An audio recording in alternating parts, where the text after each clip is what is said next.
It seems our reality is not the only reality. Occasionally the cracks reveal themselves and may even want to be discovered.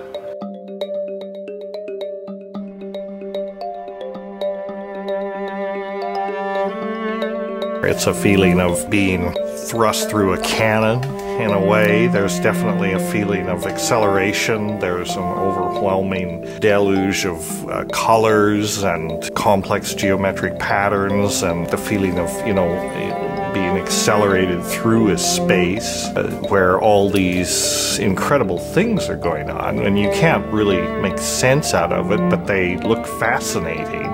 The psychedelic experience is actually a kind of a rocket ship where you can go beyond the realm of things that could be explained by neurochemistry. Dimethyltryptamine, a molecule with a complex name and the simplest ability to unlock the door to another dimension. It's a huge mystery how it works, and contemplating that mystery in itself changes your model, your cosmology. Trying to address this profound connection between human mental function, our feelings, our thoughts, our awareness, to brain physiology. What is that connection? And yet, really, there are very few good ideas on how to really address, that connection in some kind of direct way. And the study of the psychedelics is one of the real good directions that can be exploited for exploring the mind-body problem. Let's take a step back and consider how these experiences inform us about ourselves, our consciousness, and the symbiosis of the two. DMT is somehow more of a breakthrough than LSD, mushrooms, peyote, and so on. It's more instructive, more of a mystery.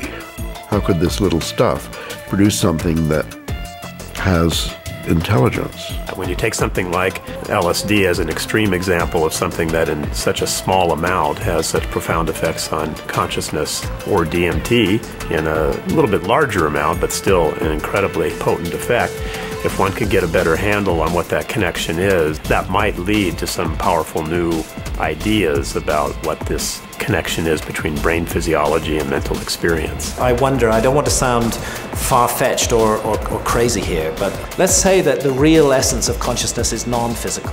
We have got sort of rooted into us by our society the notion that consciousness is generated by the brain.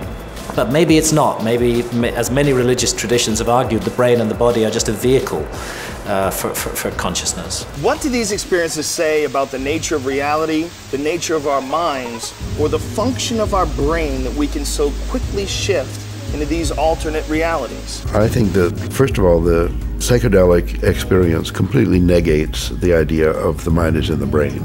With the help of two concepts that are traditionally opposed, science and spirituality, we humbly reintroduce psychedelics back into the cultural dialogue. And I still don't have very much use for the concept of God, but I do believe that there are higher levels, transcendent levels of reality, and I'm actually now starting to really believe that the brain is not the source of consciousness, it's not really who we are, but it's more like a radio tuner. And how we tune the brain, we get different stations. There's the ordinary, boring reality station, and there's the new age, funky psychedelic station over here, and the Salvia Divinorum state over here. And maybe it's more like, we're a detector of consciousness, a detector and an integrator of information, more than we are a